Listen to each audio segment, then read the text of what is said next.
Mesdames et messieurs, bonjour. Nous sommes au théâtre Mohamed V de Rabat pour couvrir un événement spécial pour les fans de la musique et de l'art. Vous l'avez certainement deviné, nous sommes en direct du festival Visa for Music pour célébrer sa 10e édition. Au programme, des interviews, de la découverte d'artistes, des coulisses avec un zoom sur la 10e édition du festival. Tout ceci avec Palma Africa, un groupe de chant et de danse colombien, et le groupe Amsterdam Andalou, venu tout droit des Pays-Bas. 10 années de découvertes incroyables. Visa for Music célèbre cette année sa 10e édition. Comment le festival a-t-il évolué au fil des ans et quelles pépites musicales ont marqué cette décennie? Découvrons tout ça ensemble avec Jolie.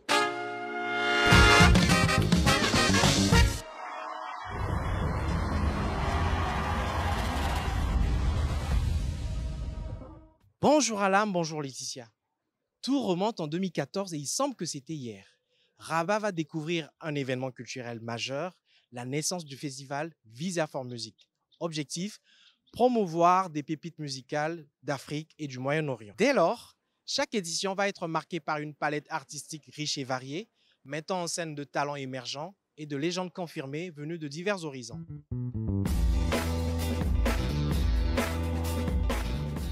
Bob Maghrib, Alcantara, Abou Diarra, Faisal, Neuza, les Bantous de la capitale, pour ne citer que ceux-là, y sont tous passés. Du jazz, andalouse, rumba, folklore, afrobeat et bien d'autres sont tous autant de styles musicaux qui ont fait vibrer le grand public rabati.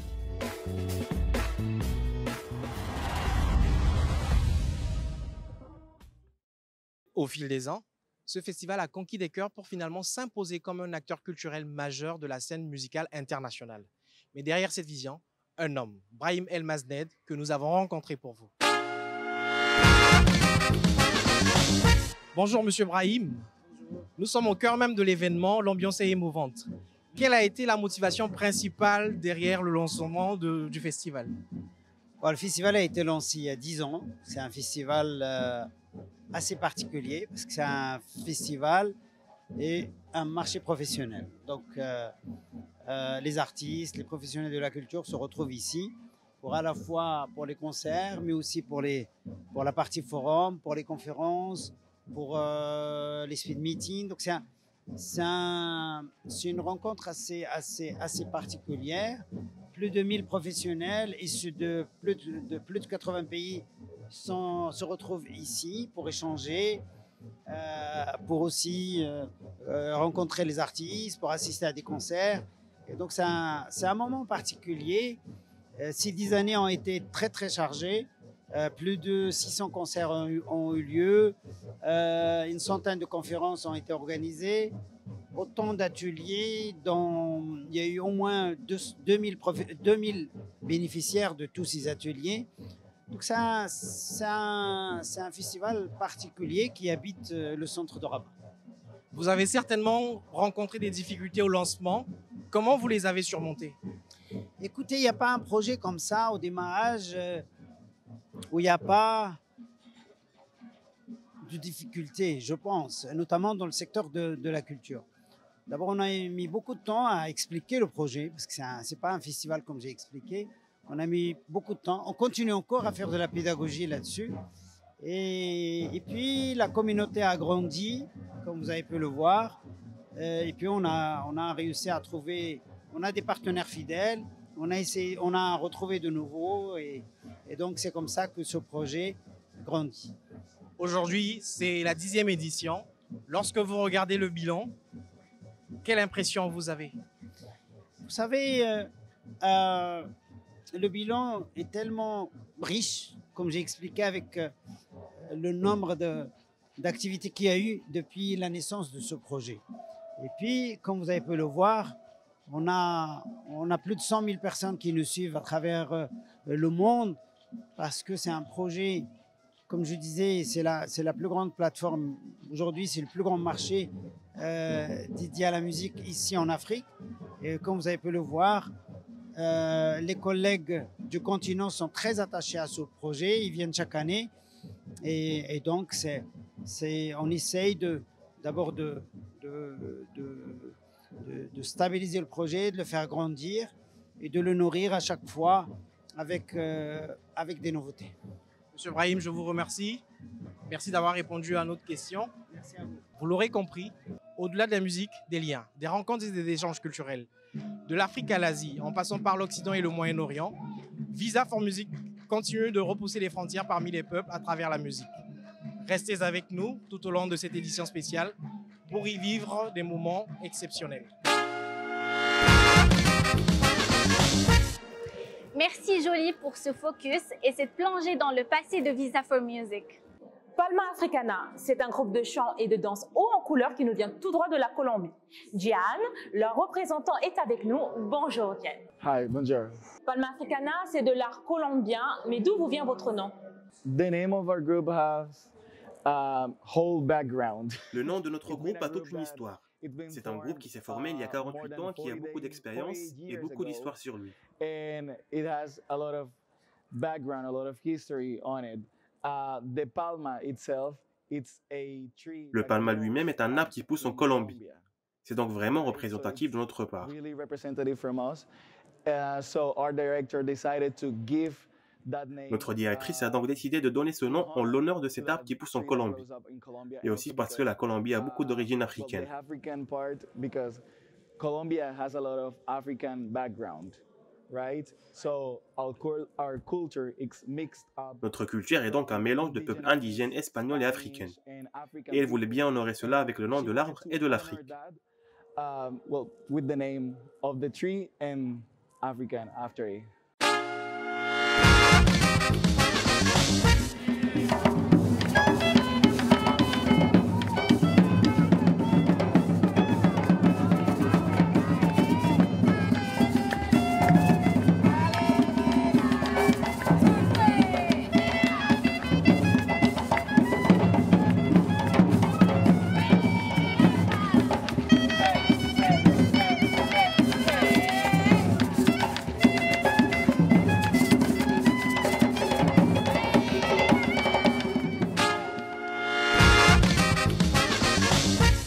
Alors, y a-t-il des thèmes spécifiques ou des messages que vous cherchez à transmettre à travers votre musique et vos danses? Sure. There are a lot of messages that are. Bien sûr, il y a beaucoup de messages qui ont tendance à être transmis avec les danses. This costume that I'm wearing right now, this dress. Par exemple, ce costume que je porte en ce moment s'appelle Congo. Et le Congo, c'est un pays en Afrique. It's in honor of the country El Congo on Africa, right? So we basically represent African soldiers. Nous représentons donc essentiellement des soldats africains. Lorsqu'ils ont eu la chance d'être libres en Colombie, ils dansaient tout le temps, célébrant après toutes les guerres qu'ils ont vécues. On Colombia, they were dancing all the time, celebrating after all the wars they had to fight. So this is just one example of it. La Colombie, c'est assez loin du Maroc. Qu'est-ce qui vous a motivé à être aujourd'hui au festival de Visa for Music? Well, for us, it's very motivating to share our culture. Eh bien, pour nous, non seulement nous avons aimé partager nos objectifs, notre culture, mais aussi l'émotion que nous ressentons lorsque nous écoutons les tambours et les autres instruments qui complètent nos danses. The drums, the flute, and all the instruments that complement our dances, and that. Cela enrichit toute notre culture et c'est très agréable d'être ici et de partager avec vous toute cette culture. And very pleasing to share and bring up all that culture to you. Quels sont vos projets futurs après le festival? Our future plans after the festival. Nous voulons absolument continuer à travailler sur nos danses car il y a toujours quelque chose à améliorer. There is always something to improve, right? We're constantly. Nous grandissons constamment et nous apprenons constamment. We also wanna. Nous voulons aussi partager notre culture dans d'autres endroits dans le monde pour évoquer tout ce que la Colombie a à montrer. In the world to bring up everything that Colombia has to show. Parfait. Merci beaucoup, Gian, d'avoir été avec nous sur le plateau de Fun and Fun. Thank you. Muchas gracias. derrière les rideaux d'un festival, c'est toute une ruche de professionnels qui œuvrent pour que le show tienne toutes ses promesses. Plongez avec nous dans la magie et surtout les secrets qui entourent l'organisation d'un festival. Suivons Akram qui va nous faire découvrir les coulisses de Visa from Music.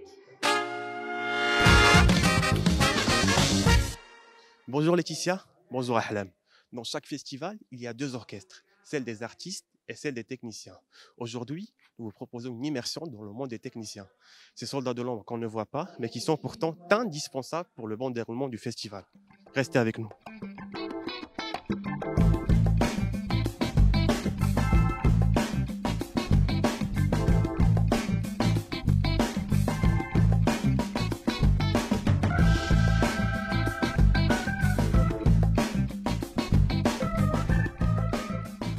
On est avec Rachid Ben Messoud, il est responsable plateau au festival Visa for Music.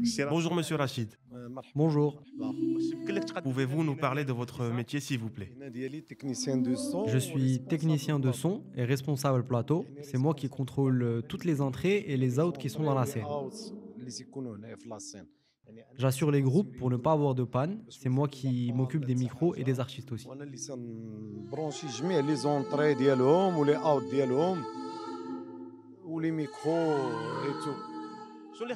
Qu'est-ce qui vous a poussé à choisir ce métier au début? C'était une passion ou pas?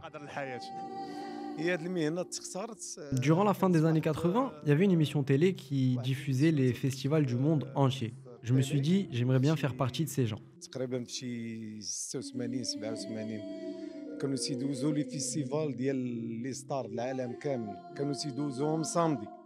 C'est avec cette émission que la passion pour le métier est née.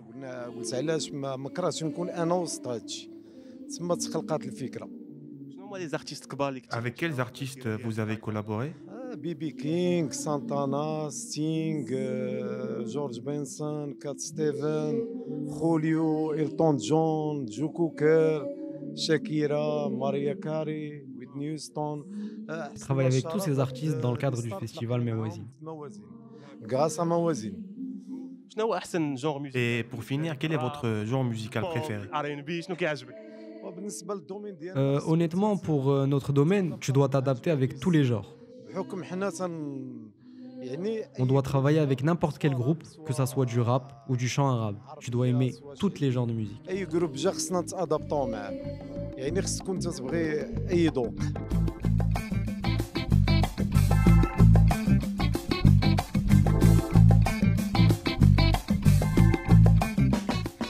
Bonjour Sufyan. Bonjour, ça va? Très bien, et vous? Alhamdoulilah. Donc, vous êtes le fils de Rachid Ben Messoud, le directeur du plateau d'ici. Ouais. Comment cette passion pour l'ingénierie du son est née? Je viens d'une famille artistique. J'ai baigné dans ce milieu depuis mon enfance. Mon père et mon frère exercent le même métier. C'est votre première fois sur scène? Non. Ça fait 3 ans que je travaille dans ce domaine. Ça fait 3 ans que je travaille dans ce domaine. En parallèle, je suis des études dans la même filière. Est-ce qu'il y a du stress ou pas? Est-ce que c'est un métier stressant? Oui, effectivement. C'est un domaine très stressant, mais on arrive à gérer. On gère. Quand gérer, Et pour vous, quel est le but ultime dans ce métier? Vous travaillez avec des grands artistes, par exemple, qui? Chaque régisseur rêve de travailler avec des artistes de renom et c'est un honneur pour lui. Par exemple, des grands rappeurs, des grands DJ, c'est ça. Et comment vous voyez l'évolution de ce métier? Ce domaine a beaucoup évolué. À titre d'exemple, mon père n'avait pas où étudier ce domaine. Alors qu'aujourd'hui, on peut trouver des cours sur YouTube.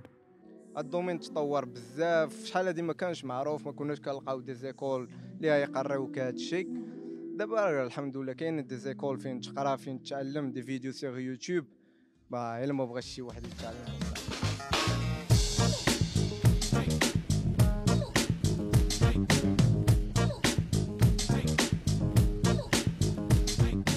On est avec Monsieur Pedro Bana. Bonjour. Bonjour. Est-ce que vous pouvez vous présenter succinctement, s'il vous plaît? Je m'appelle Pedro Bagna, j'ai 40 ans de métier, je suis ingénieur du son. Je suis au Maroc depuis 15 ans, je travaille dans le son, de la musique, dans la télé, je fais des disques, enfin, je fais tout ce qui est tourné vers le son. Et en quoi consiste le métier d'ingénieur de son, pour ceux qui ne le connaissent pas?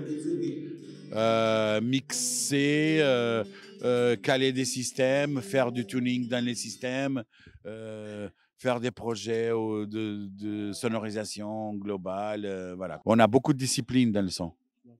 Qu'est-ce qui vous a inspiré le premier jour à suivre cette voie? L'amour de la musique. C'est-à-dire? Avec la musique, j'ai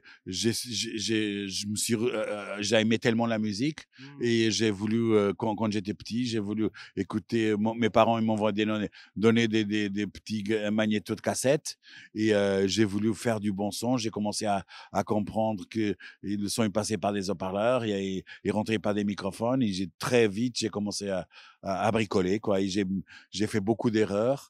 Et j'ai bricolé, et voilà, je suis arrivé où je suis. Vous avez fait des études pour ou vous êtes autodidacte? J'ai été autodidacte jusqu'à mon âge de 26 ans. J'étais au Portugal, il n'avait rien pour apprendre. On trouvait des étrangers qui venaient faire des spectacles et ils savaient beaucoup plus que nous. Donc, à 26 ans, j'ai décidé de partir en Europe. J'ai eu de la chance d'arriver en France, à Paris, dans une société où il y avait vraiment des grands ingénieurs du son, surtout un acousticien, un électronicien, il y a un mec qui mixait. Et à partir de là, j'ai appris et à partir de là, j'ai été faire une formation de psychoacoustique dans l'université Paris-Sorbonne Nanterre 10. Et qu'est-ce qui vous plaît le plus dans ce métier? Vous m'avez dit tout à l'heure, c'est le plus beau métier du monde. Qu'est-ce qui vous plaît le plus?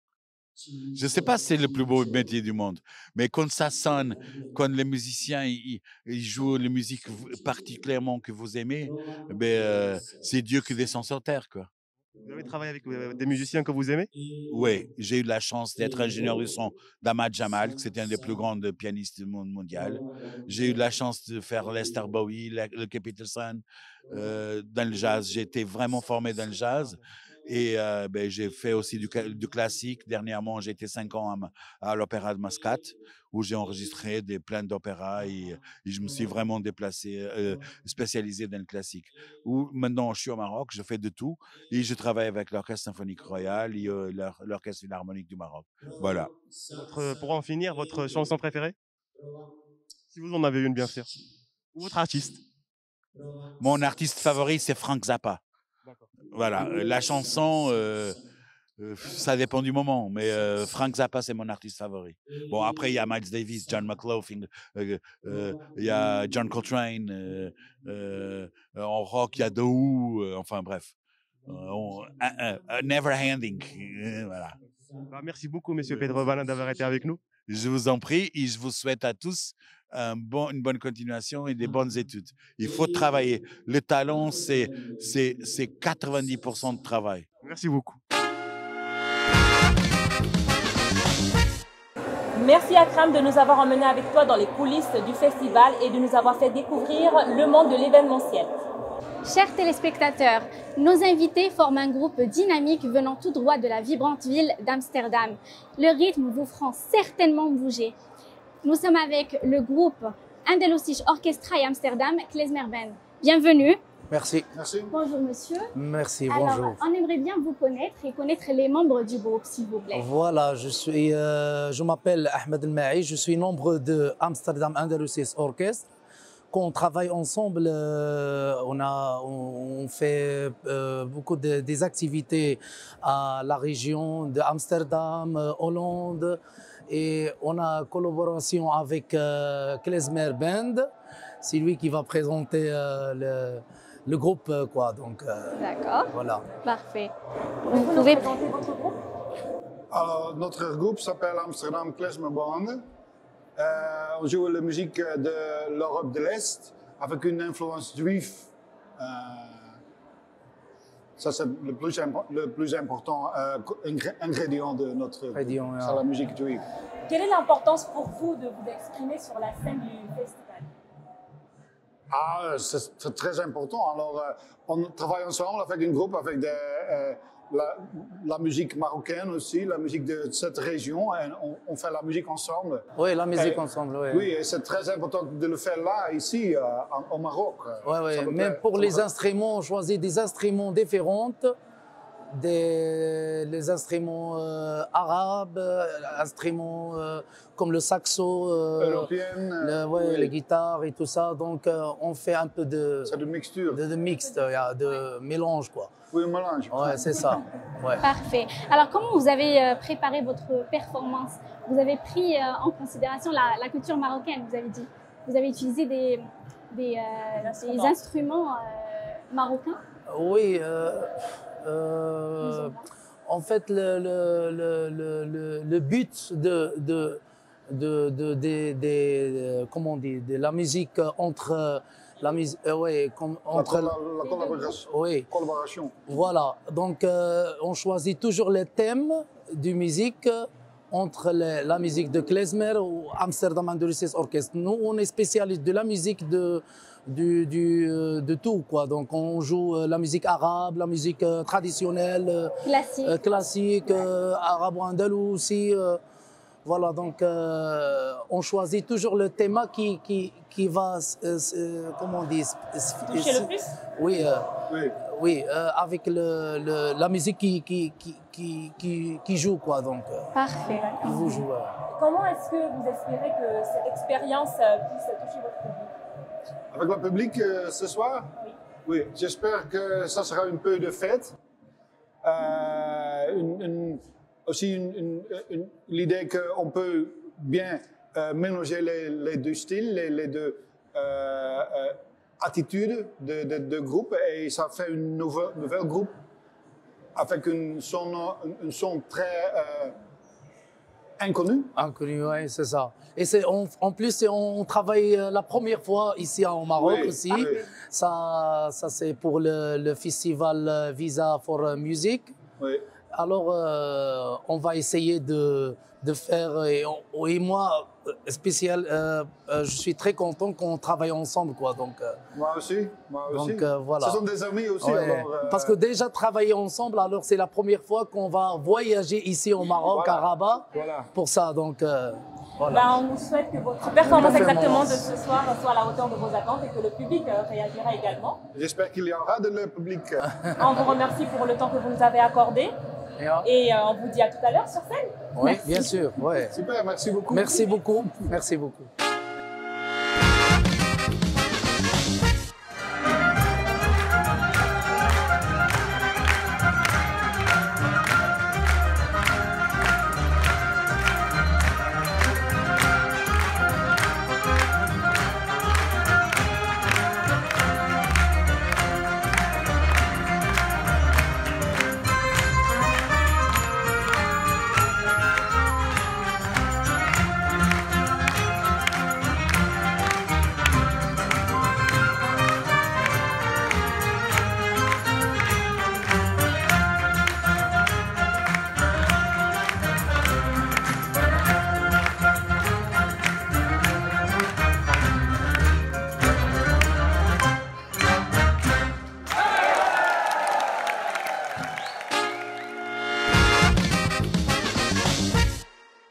On ne peut pas finir notre émission sans parler du cœur battant de chaque festival, le public. Akram est déjà sur terrain pour capturer leurs émotions et leurs réactions.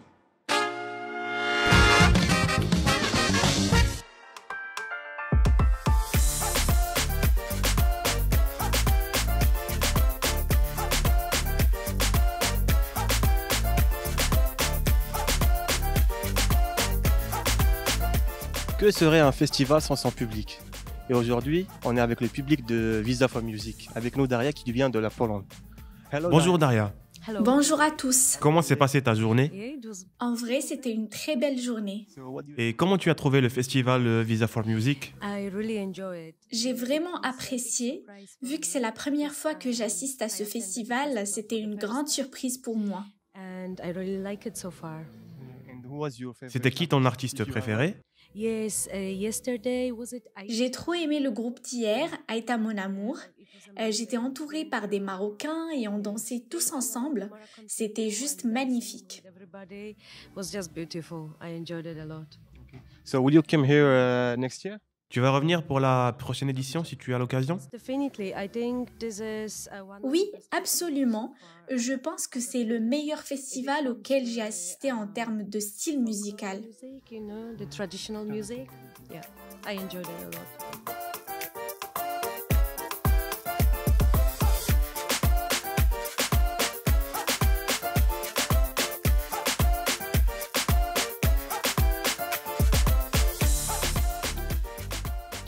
Bonjour Adam.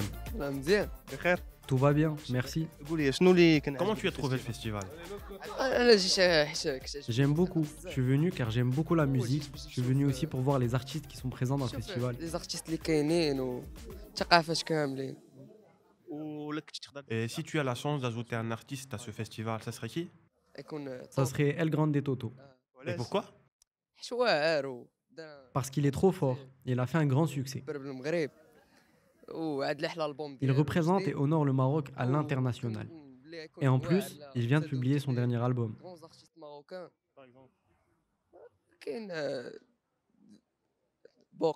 J'aimerais aussi voir Boqal dans ce festival.